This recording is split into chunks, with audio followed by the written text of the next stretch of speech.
নমস্কার, অ্যাস্ট্রোলজার জাহ্নবী চ্যানেলে সকলকে স্বাগত। আজকের বিষয়বস্তু কালা জাদু। এই কথাটা শুনলেই অনেক দর্শক বন্ধুদের মনে অনেক ইন্টারেস্টিং বিষয় উদ্ভব হচ্ছে যে আমরা কালা জাদু কি, কারা করতে পারে, কিভাবে সেখান থেকে বাঁচবো, সেই বিষয় নিয়ে আলোচনা করব। এবং প্রত্যেককে বলবো, যদি আমার অনুষ্ঠানটি আপনাদের ভালো লেগে থাকে অবশ্যই লাইক করবেন, শেয়ার করবেন, সাবস্ক্রাইব করবেন আর বেল বাটনটা প্রেস করে দিতে একদম ভুলবেন না, যাতে আগামী দিনে নিত্য নতুন এপিসোডগুলো আপনাদের কাছে পৌঁছে যেতে পারে। চলে আসি মূল বিষয়বস্তু। আর মূল বিষয়বস্তু শুরু করার আগে বলবো, প্রোগ্রামের লাস্ট অবধি দেখবেন, কারণ এই প্রোগ্রামে অনেক কিছু এমন তথ্য আছে যেটা আপনাদের জীবনে উপকারিতা হিসাবে কাজে লাগবে। চলে আসি কালা জাদু। এই কথাটা অনেকে মান্যতা দিয়েছে, অনেকে আবার মান্যতা দেয়নি। অনেকে বর্তমান শিক্ষিত সমাজে ভাবে কালা জাদু আবার কি, কালা জাদু করে কি কারো ক্ষতি করা যায়?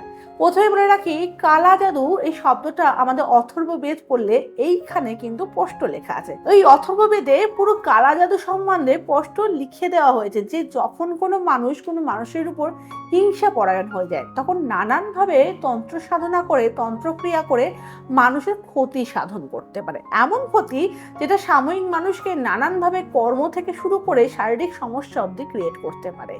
এবং এই কালা জাদুর প্রভাবে যদি কেউ পড়ে, তার জীবনে নানান সমস্যার সম্মুখীন তারা হয়ে থাকে। এরকম কিছু সমস্যার মুখে পড়েছেন আপনারা, সেই নিয়ে আলোচনা করব।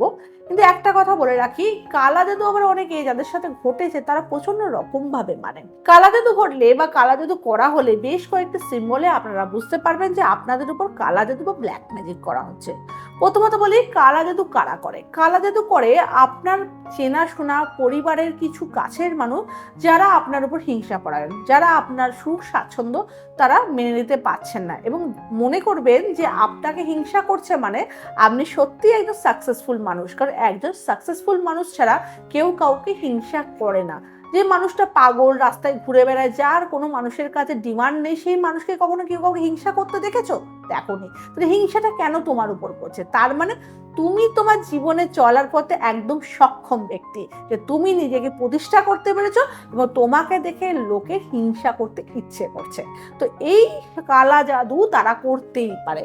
কালা জাদু হচ্ছে মানুষের জীবনে সাময়িকভাবে তার জীবনকে তছনছ করে দেয়। আমরা দেখেছি কালা জাদুর জন্য মানুষের একটা শুভ সংসার নষ্ট হয়ে যায়। কালা জাদুর জন্য একটা সন্তান পড়াশোনা করতে করতে পড়াশোনা ছেড়ে দেয়। কালা জাদুর জন্য মানুষ রোগগ্রস্ত হয়ে পড়ে। কালা জাদুর জন্য মানুষের জীবনে যে সুন্দর কেরিয়ার নষ্ট হয়ে যেতে পারে। তো এইগুলো আবারও বলছি, যাদের সঙ্গে ঘটেছে তারা জানে। যাদের উপরে এই কালা জাদু ঘটবে তাদের বেশ চিহ্নগুলো কি? ফার্স্ট চিহ্ন, হঠাৎ দেখবে তাদের ইউজ করা ইলেকট্রনিক জিনিস খুব তাড়াতাড়ি নষ্ট হয়ে যাচ্ছে। তাদের কখনো মোবাইল ফোন টেকে না, নয় আজ ভেঙে যাচ্ছে, কাল ভেঙে যাচ্ছে, পশু ভেঙে যাচ্ছে। তারা যে কোনো জিনিস, ইলেকট্রিক কম্পিউটার নষ্ট হয়ে যাচ্ছে, তাদের মধ্যে ফ্রিজ নষ্ট হয়ে যাচ্ছে, কোনো রকম ভাবে এগুলো নষ্ট হয়ে যায়, তাদের ইউজ করা জিনিসগুলো। অনেক সময় যাদের উপর কালা জাদু করা হয় তারা দেখবে বিনা কারণবশত তাদের মুড সুইং হচ্ছে। তারা কোনো বিরক্তিকর কথাই শুনলো না, কিন্তু এতটাই বিরক্ত হয়ে যাচ্ছে, রেগে যাচ্ছে, মানুষকে মারতে অবধি চলে যাচ্ছে। তো একরকম নিজেকে পাগল পাগল মনে হচ্ছে। যদি কোনো ব্যক্তির উপর কালা জাদু করা হয়, সেই ব্যক্তিটির শরীরে বিনা কারণ ছাড়া নানান জায়গায় বিভিন্ন আঁচড়ের দাগ দেখতে পাবে। এইগুলো কিন্তু সমস্ত কালা জাদুর চিহ্ন, যে কোনো মানুষের উপর কিছু নেগেটিভ ক্রিয়া করা হচ্ছে। অনেক সময় কালা জাদু করলে মানুষ দেখবে বিনা কারণবশত অনেক রকম মরা মানুষের স্বপ্ন দেখছে, শ্মশানের স্বপ্ন দেখছে, ভূত পেতের স্বপ্ন দেখছে। আবার রাত্রি 3টে বাজলে, 2টো থেকে 3টের মধ্যে ঘুমও হঠাৎ করে ভেঙে যাচ্ছে। ভেঙে যাওয়ার পর ভয় পাচ্ছে, ঘুম আসছে না। এরকম যদি কখনো হয় কারোর সাথে, ধরে নিতেই হবে যে আপনার উপর ব্ল্যাক ম্যাজিক বা কালা জাদুর প্রভাব পড়েছে। এরকম যদি পড়ে, তাহলে আপনারা কিভাবে বাঁচবেন তার জন্য বিভিন্ন উপায় অবলম্বন করতে হবে। এই কালা জাদু থেকে বাঁচতে গেলে প্রথম যে কাজটি আপনাকে করতে হবে, আমাদের শরীরে রুদ্রাক্ষ ধারণ করতে হবে। এর মজার কথা, সকলের জন্য সমস্ত রুদ্রাক্ষ চলে না এবং বর্তমানকালে 2 রকমের রুদ্রাক্ষ আছে। আমাদের এই যে জাহ্নবীদি বললো যে আমার কালা জাদু হচ্ছে, একটা রুদ্রাক্ষ পড়তে হবে, আমি বাজারে গেলাম, একটা রুদ্রাক্ষ কিনলাম আর পরে নিলাম। 3 রকমের রুদ্রাক্ষ হয়। একটা নেপালের রুদ্রাক্ষ, যেটাকে বলে রুদ্রাক্ষ, যেটা দিয়ে আমরা শরীরের নেগেটিভিটি কাটাই, কালা জাদুকে কাটাতে পারি, মহামৃত্যুঞ্জয়ের কাজ করতে পারে।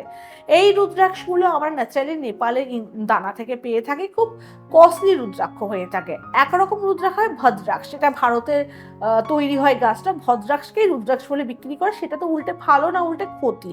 আর 1 প্রকার রুদ্রাক্ষ হয় প্লাস্টিকের ডাইসের জিনিস, সেটা আপনারা কিনে পড়ছেন, মন্দিরের সামনে বিক্রি হচ্ছে, কিনে নিচ্ছেন, পরে আদৌ কোনো কাজ হচ্ছে না, বলে আমি রুদ্রাক্ষ পড়লাম, কোনো কাজ হলো না। কি করে হবে? আপনার যে রোগ হয়েছে সে মেডিসিন না ধারণ করলে কি করে কাজ হবে? যদি আপনাদের মনে হয় যে আপনাদের উপর এটা হচ্ছে, 5 মুখী রুদ্রাক্ষ নেপালের দানা অবশ্যই আপনার নামে সংকল্প করে পুজো করে আপনাকে ধারণ করতে হবে। যদি মনে হয় আশেপাশে কেন জ্ঞানীগুণী ব্যক্তি আছে তার কাছ থেকে নিতে হবে, নিয়ে পুজো করে ধারণ করতে হবে। আর যদি মনে হয় আমার কাছে এসে সেটা ধারণ করবে, আপনি নিচে দেওয়া কন্ট্যাক্ট নাম্বারে আমার সাথে কন্ট্যাক্ট করেও ধারণ করতে পারেন। সঠিক রুদ্রাক্ষ না পড়লে আপনার কালা জাদু কিন্তু কাটবে না। সেকেন্ড যেটা করতে হবে, আপনাকে প্রতিদিন মহামৃত্যুঞ্জয় মন্ত্র জপ করতে হবে। কালা জাদুর প্রভাবে মানুষের অকাল মৃত্যু অবধি ঘটে, মানুষের বারে বারে অ্যাক্সিডেন্ট হয়, মানুষের বারে বারে শরীরে অস্ত্রোপচার হয়, রক্তপাত হয়।